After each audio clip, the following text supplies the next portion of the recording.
Today's the day of the rite of parting. Although the star of the show is fake, we've spent so much time trying to organize it, it would be a real shame not to go there now. What's the hurry?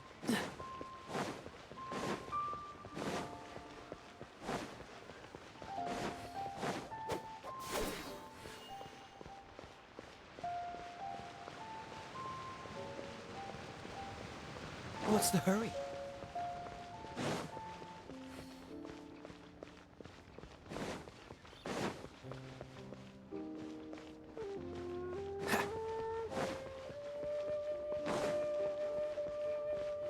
You know that god from the ocean couldn't have just shown up out of nowhere. I mean, it's been 2,000 years since Rex Lapis subdued it. Yes, and to think that this happened right on the heels of the incident with Rex Lapis, too. Say, do you think the person who assassinated our lord and released that evil god might have been one and the same? Now that you mention it, that's very possible. Yes, it's very possible indeed. I mean, it all fits together. That person must have colluded with the evil god to harm Rex Lapis. Oh, that wicked, black-hearted scoundrel. Still, what sort of supernatural prowess must this person possess to be able to do such things? I have never heard of such a person in all my years. Ah, forget it. Guessing's no use to us. Look, the Millilith over there looks like he's about to make an announcement. Let's hear what the Ministry of Civil Affairs has to say first.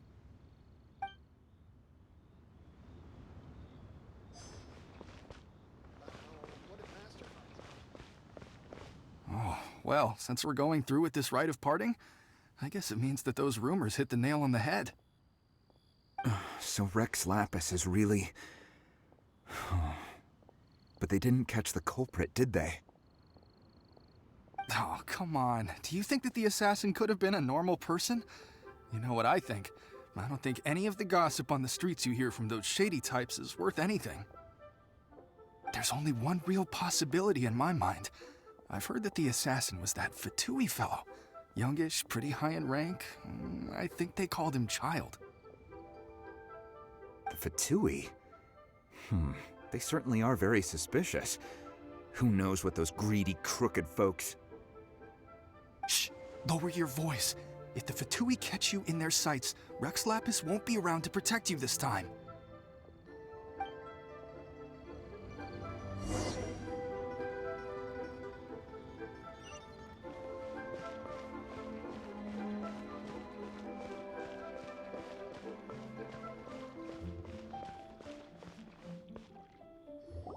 Hear ye all, the Chising's words.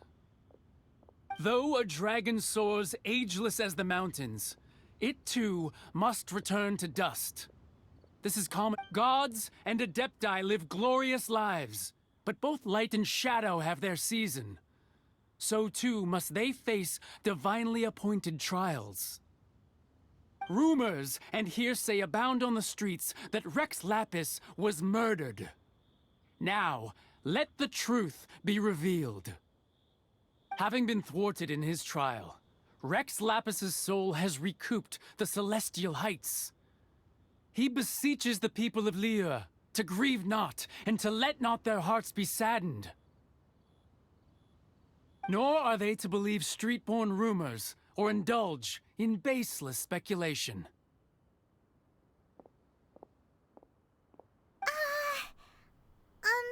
Paimon needs a translation on what the Chising's announcement said.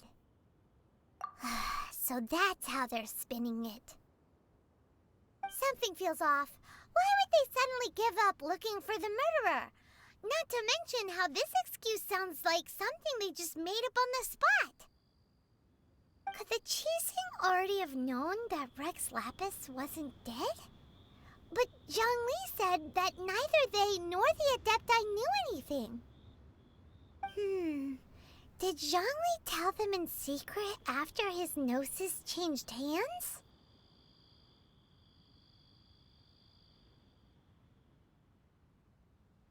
Exactly, right? Ooh, seems like the rite of parting has been going on for a while now.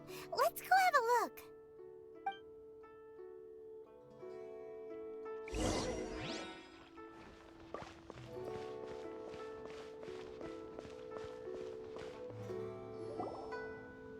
Look, it's Ningguang and Keqing. Are they saying something? Are their speeches over? As said previously, Rex Lapis's soul returning to the heavens is the end of the contract. And it is also the end of an era. 3,700 years of contracts burnt and reduced to ash. We, the people of Liyue, were indeed prosperous. But blinded by our prosperity, we forgot that time can be pitiless. The long, unending dream of our Archon walking among us.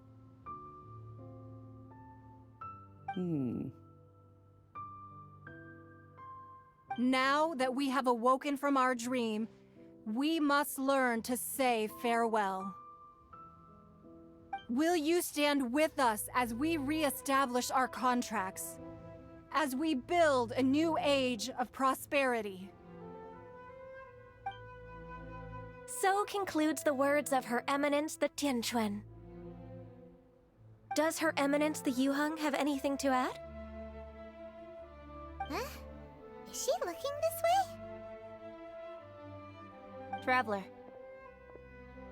Yikes! She really is looking our way! Is that the traveler who they say defeated the ancient god? So young. The Liyue Qixing always repay their debts. And as you have heard, our eyes see far and our reach is long. Name your price. You deserve that much. Whoa!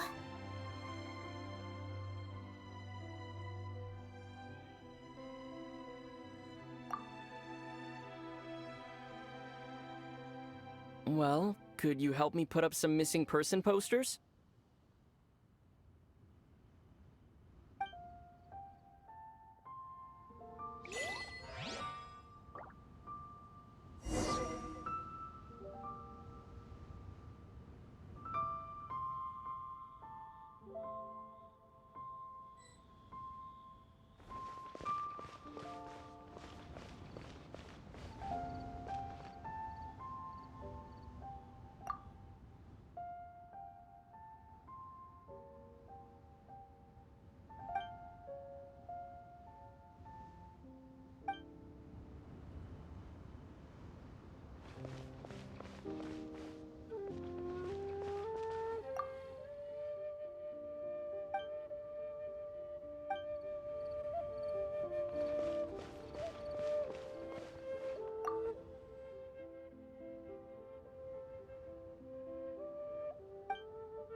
As for the mortals and adepti of Liyue, what shape shall our relationship take from now on?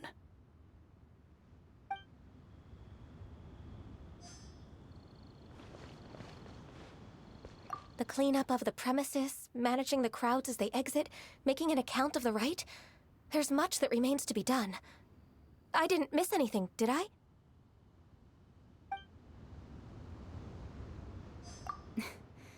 Why, you... Were you just trying to look cool earlier, or are you really that selfless? If you were looking for someone, you could have just told me that in private.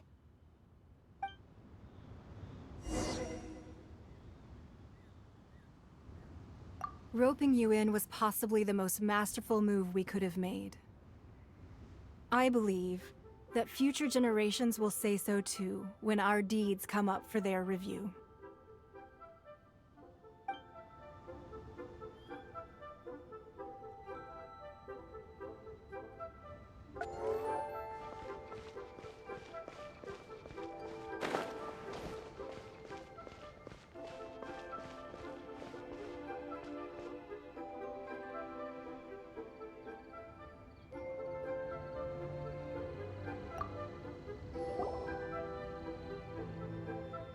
Zhongli.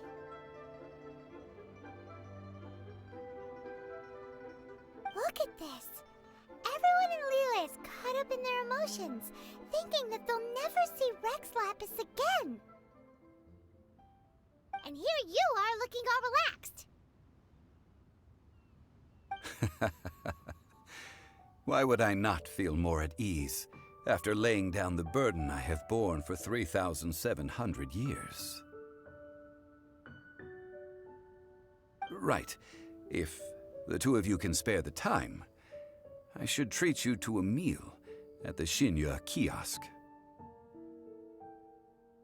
Ha! That sounds like big talk, Zhongli. Paimon might have believed you if you were treating us to some third-round knockout, but you'd have to pay out your nose just to stand inside Xinyue kiosk. Are you sure you can afford it?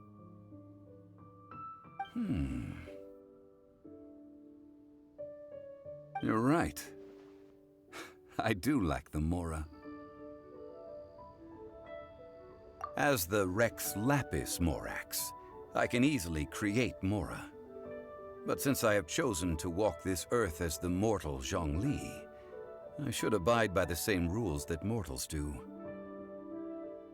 When I was journeying with you, though I still had the Gnosis in hand, I knew that I must soon retire from my role as an Archon, so I had to rehearse a little for my new life. Oh, no wonder! Paimon gets it now. You didn't look at the price tags when we were spending because you've never had to. But since you weren't used to not being able to just make more Mora as and when you wanted to, you had to try becoming a parasite to society who lives off of other people's credit. Well, we were only spending Fatui money. You don't have to say it like that. In the City of Commerce, we do not merely exchange money or goods. We also exchange knowledge, memories, and foresight, as well as positions, roles, and lives. The Archon Morax could never experience life as the true mortal Zhongli could, no matter how many times he descended to be with his people. I must thank you for that. I will treasure the memories that I made as Zhongli, traveling the streets of Liyue with you. That is true. But there is no journey that does not end. No meetings without partings.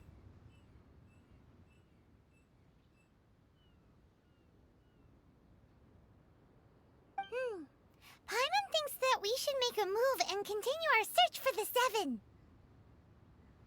I fear that continuing your journey may be difficult. The nation that neighbors Liyue by sea, Inazuma, is presently closed. Yes, the nation has been closed by order of its deity, the Electro-Archon Ball. And just as the people of Liyue preferred to call me Rex Lapis, she too goes by another name among locals in Inazuma. Paimon thinks we've heard that one before. Raiden? That is the case. And since Raiden is also the Shogun of Inazuma, people call her the Raiden Shogun.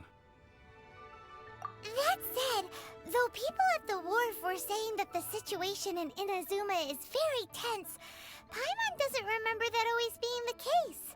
It wasn't that bad last year. Zhongli, since you're Rex Lapis, shouldn't you know something about what's happening there? Just how did Inazuma become a closed nation? It's because of visions.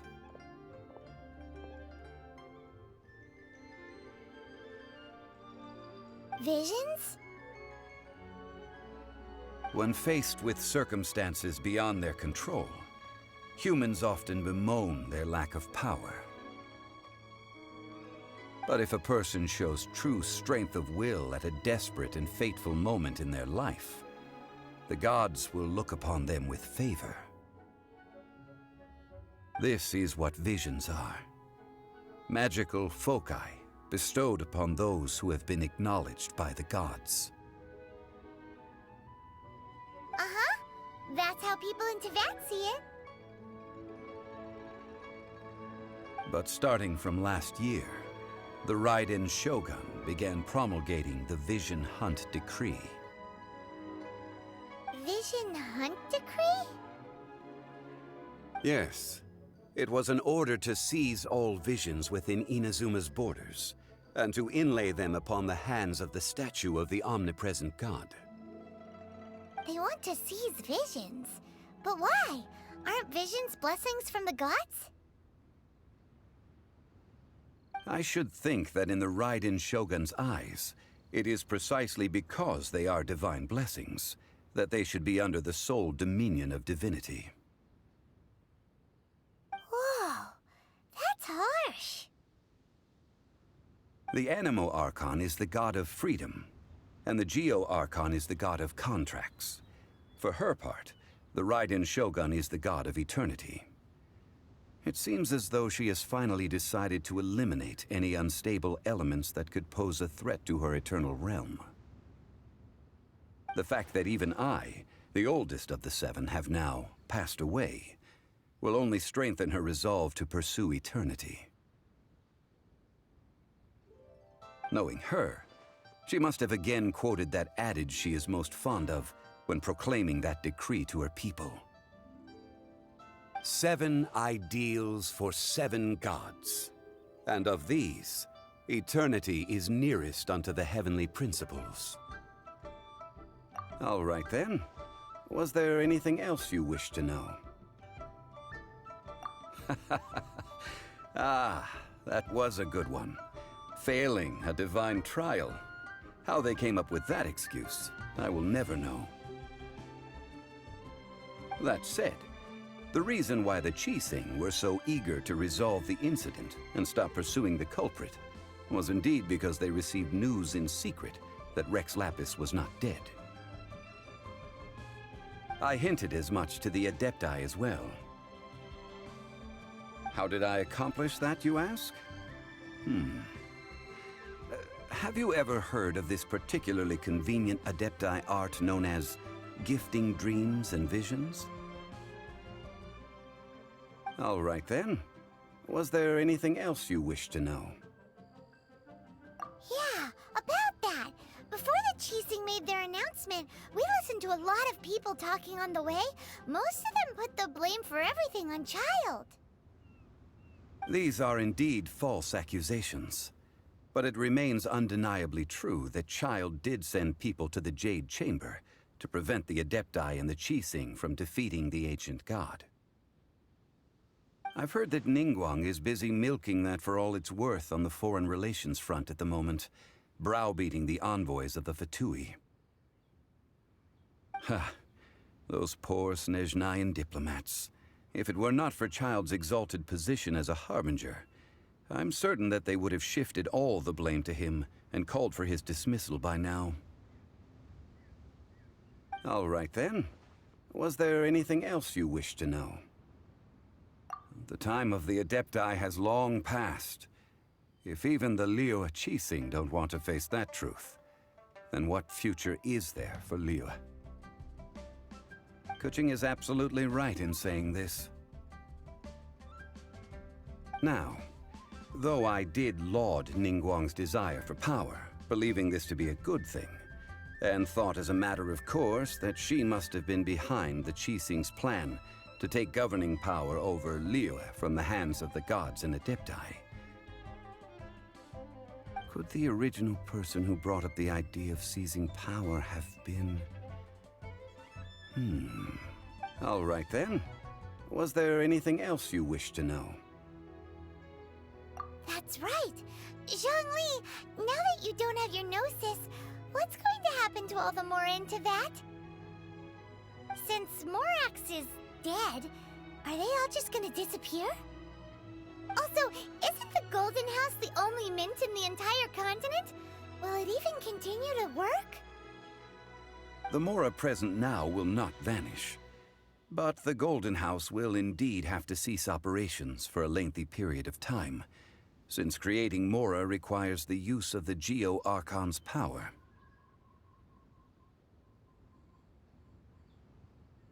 This is terrible! We're all about to run out of Mora! The world is coming to an end! Yes, this is indeed a major issue from a financial standpoint. Well, I suppose we'll just leave such troublesome matters to the Liyue Qixing to debate. Then, did you at least set some private funds aside for yourself? Oh, a private fund. This does seem like a good, logical, common-sense idea. It's a shame. What's a shame?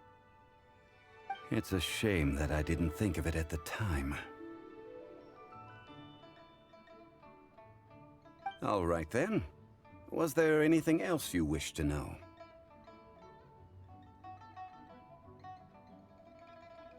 Well, then. I suppose you'll have to find a way to get inside this closed nation. Have patience. I suspect that some serendipity must first come into play.